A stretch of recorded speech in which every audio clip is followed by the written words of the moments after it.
ಈಗ ನಮ್ಮ ಪರಮ ಪೂಜ್ಯರಾದ ಸ್ವರ್ಣವಳ್ಳಿ ಮಠದ ಶ್ರೀಗಳವರು ನಮ್ಮೆಲ್ಲರನ್ನು ಸಂಬೋಧಿಸಿ ತಮ್ಮ ವಕ್ತವ್ಯವನ್ನು ಪ್ರಸ್ತುತಪಡಿಸಬೇಕು. ಹರಿ ಓಂ.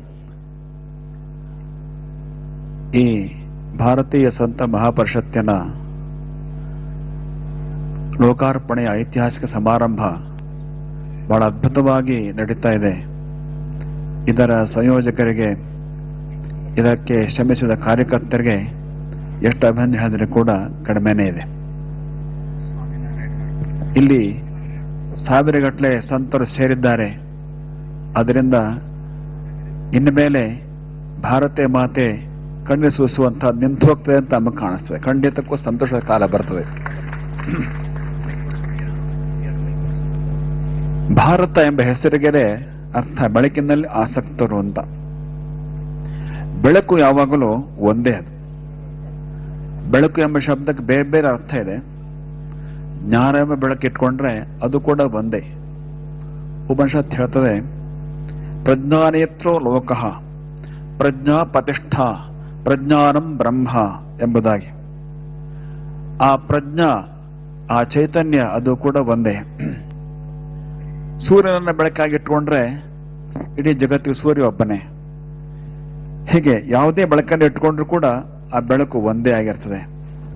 ಹಾಗಿರ್ಬೇಕಾದ್ರೆ ಬೆಳಕಿನ ಉಪಾಸಕರು ಸಂತರೆಲ್ಲರೂ ಒಂದಾಗಲೇಬೇಕು. ನೆನಪಿಡೋಣ, ದೀಪದ ಬುಡದಲ್ಲಿ ಎಷ್ಟು ಸಲ ಕತ್ಲೆ ಇರ್ತದೆ. ಆ ಕತ್ಲೆ ಹೋಗ್ಬೇಕು ಅಂತಂದ್ರೆ ಎಲ್ಲ ದೀಪಗಳು ಒಂದಾದ್ರೆ ಮಾತ್ರ ಸಾಧ್ಯ. ಜಯೇಂದ್ರ ಪುರಿ ಅವರು ಹೇಳ್ತಾ, ಏಕತಾ ಕಿ ಭಾವನಾ ಲುಪ್ತ ಹೋಗೈ ಅಂತ ಮಾತನ್ನು ಪ್ರಯೋಗ ಮಾಡಿದ್ರು. ಅಂದ್ರೆ ಮೊದಲು ಇತ್ತು ಅನ್ನೋದು ಅರ್ಥ. ಅದನ್ನು ನಾವೆಲ್ಲರೂ ತಿರುಗಿ ಆ ಏಕತಾ ಭಾವನೆಗೆ ಹೋಗಬೇಕಾಗಿದೆ ಅಂತ ಒಂದು ಸಂಕಲ್ಪ ನಾವೆಲ್ಲ ಮಾಡಿದ್ದೇವೆ. ಎರಡು ಅಂಶಗಳ ಬಗ್ಗೆ ನಮ್ಮ ಸಲಹೆಯನ್ನು ಕೊಡ್ತಾ ಇದ್ದೇವೆ. ಅದನ್ನ ಈಗಾಗಲೇ ಒಂದ್ಸಲ ಹೇಳಿ ಆಗಿದೆ. ಹಿಂದೂ ಸಮಾಜದ ಅತ್ಯಂತ ಜ್ವಲಂತ ಸಮಸ್ಯೆ ಅಂತಂದ್ರೆ ಇವತ್ತು ವೈವಾಹಿಕ ಸಮಸ್ಯೆ.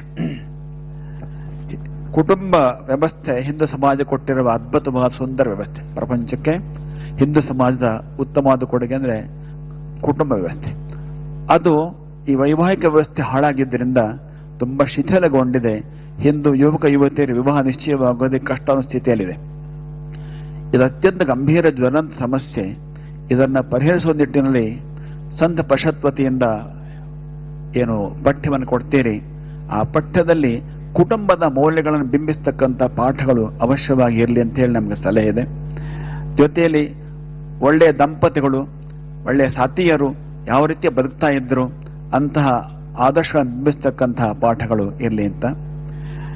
ಇನ್ನೊಂದು ಸಂಗತಿ ಅಂತಂದ್ರೆ, ಇವತ್ತು ಜಗತ್ತಿನ ಅತ್ಯಂತ ಜ್ವಲಂತ ಸಮಸ್ಯೆ ಅಂದ್ರೆ ಗ್ಲೋಬಲ್ ವಾರ್ಮಿಂಗ್. ನಾವು ವೈಜ್ಞಾನಿಕ ಜನರನ್ನ ಮುಟ್ಟುವುದಕ್ಕೆ ಇದೊಂದು ಒಳ್ಳೆಯ ಮಾಧ್ಯಮವಾಗಬಹುದು. ಅದಕ್ಕೆ ನಿಮ್ಮ ಆಚಾರ ಸಂಹಿತೆ, ಸಮಾನ ಆಚಾರ ಸಂಹಿತೆಯಲ್ಲಿ ವರ್ಷಕ್ಕೋದು ಗಿಡ ನೆಡಬೇಕು ಪ್ರತಿಯೊಬ್ಬರು ಕೂಡ. ಈ ಒಂದು ಆಚರಣೆ ತಗೊಂಡ್ಬರ್ಬೇಕು. ಇದು ಒಂದು ರೀತಿಯಲ್ಲಿ ಭೂತರುಣದ ಸಂದಾಯವೂ ಕೂಡ ಆಗ್ತದೆ. ನೀವು 5 ಋಣಗಳ ಸಂದಾಯದ ಆಲೋಚನೆ ಇಟ್ಕೊಂಡಿದ್ದೀರಿ, ಅದು ವರ್ಷಕ್ಕೊಂದು ಕನಿಷ್ಠ ಒಂದಾದ್ರೂ ಗಿಡ ನೆಡಬೇಕು ಪ್ರತಿಯೊಬ್ಬರು ಒಂದು ಸಂಕಲ್ಪವನ್ನು ಮಾಡಬೇಕು ಅನ್ನೋ ನಮ್ಮ ಸಲಹೆ ಇದೆ. ಸಮಯ ಆಗಿದೆ. ಈ ಕಾರ್ಯಕ್ರಮ ನಡೆಸಿದಂತಹ ಹರಿಹರಪುರ ಶ್ರೀಗಳವರಿಗೆ ಹಾಗೆ ಕೈಲಾಸಾಶ್ರಮದ ಶ್ರೀಗಳವರಿಗೆ ಮತ್ತೆ ಮತ್ತೆ ಅಭಿನಂದನೆಗಳನ್ನ ಹೇಳ್ತಾ ಮಾತಿಗೆ ಪೂರ್ಣವನ್ನ ಮಾಡ್ತೀವಿ. ಲೋಕಾಹ ಸಮಸ್ತಾಹ ಸುಖಿನೋ ಭವಂತು. ನಾರಾಯಣ ನಾರಾಯಣ ನಾರಾಯಣ. ಧನ್ಯವಾದಗಳು ಸ್ವಾಮಿಗಳೇ. Our Sri Ramachandrapura ಶ್ರೀಗಳವರು who would address the gathering. ಪರಮ ಪೂಜ್ಯ ಶ್ರೀಗಳವರೇ, ತಾವು ತಮ್ಮ ಸಂಬೋಧಿಸಬಹುದು.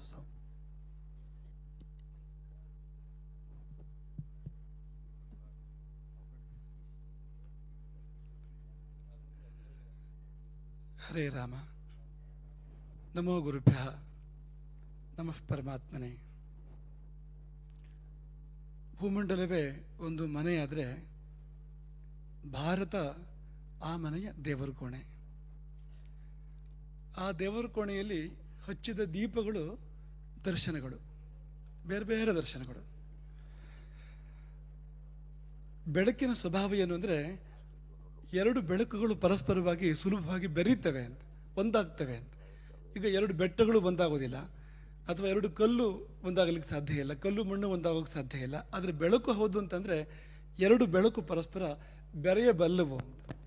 ಹಾಗೆ ನಾವೆಲ್ಲರೂ ಕೂಡ ಜಗತ್ತೆಂಬ ಒಂದು ಮನೆಯ ದೇವರ ಕೋಣೆ ಭಾರತ, ಅಲ್ಲಿ ಬೆಳಗಿದ ದೀಪಗಳು, ದರ್ಶನಗಳು, ಸಿದ್ಧಾಂತಗಳು, ಆ ಸಿದ್ಧಾಂತಗಳ ದರ್ಶನಗಳ ಪ್ರತಿನಿಧಿಗಳು ನಾವೆಲ್ಲರೂ ಕೂಡ ನಾವು ಬೆಳಕೆ ಆದವರು. ಹಾಗೆ ನಾವು ಒಬ್ರಿಗೊಬ್ಬರು ಬೆರೆಯೋದಿಲ್ಲ ಅಂದರೆ ಅದರ ಅರ್ಥ ನಾವು ಬೆಳಕಲ್ಲ ಅಂತ.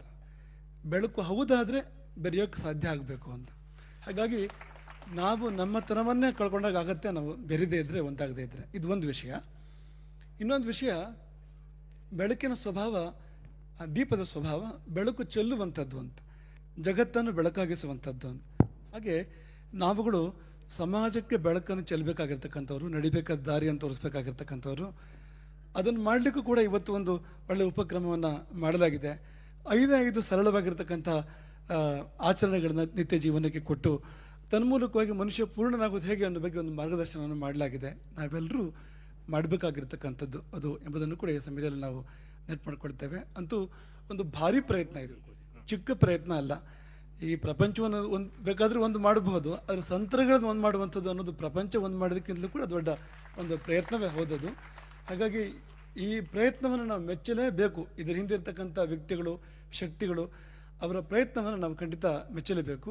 ಕೊನೆಯ ಮಾತು ಏನು ಅಂದರೆ, ಈ ಆಲೋಚನೆ ಆಚರಣೆಗೆ ಬರೋದು ನಮ್ಮೆಲ್ಲರ ಕೈಯಲ್ಲಿದೆ ಅಂತ. ಈ ಪ್ರಯತ್ನ ಸಫಲವಾಗುವಂಥದ್ದು ಕೇವಲ ಇದು ಹಿಂದೆ ಯಾರಿದ್ದಾರೋ ಅವರ ಕೈಯಲ್ಲಿರ್ತಕ್ಕಂಥದ್ದಲ್ಲ, ನಮ್ಮೆಲ್ಲರ ಕೈಯಲ್ಲಿದೆ. ನಾವು ನಮ್ಮ ಪ್ರದೇಶದಲ್ಲಿ ಇದನ್ನು ಆಚರಣೆ ಮಾಡೋಕ್ಕೆ ಏನು ಬೇಕು ಅಂಥದ್ದೊಂದು ಪ್ರಯತ್ನವನ್ನು ಪ್ರಾಮಾಣಿಕವಾಗಿ ಮಾಡೋಣ. ತನ್ಮೂಲಕ ನಾವೆಲ್ಲ ಬೆಳಕು ಹೌದು ಅಂತ ಅನಿಸಿಕೊಳ್ಳೋಣ ಅಂತ. ಹರೇ ರಾಮ. ಧನ್ಯವಾದಗಳು ಪರಮ ಪೂಜ್ಯ ಶ್ರೀಗಳೇ.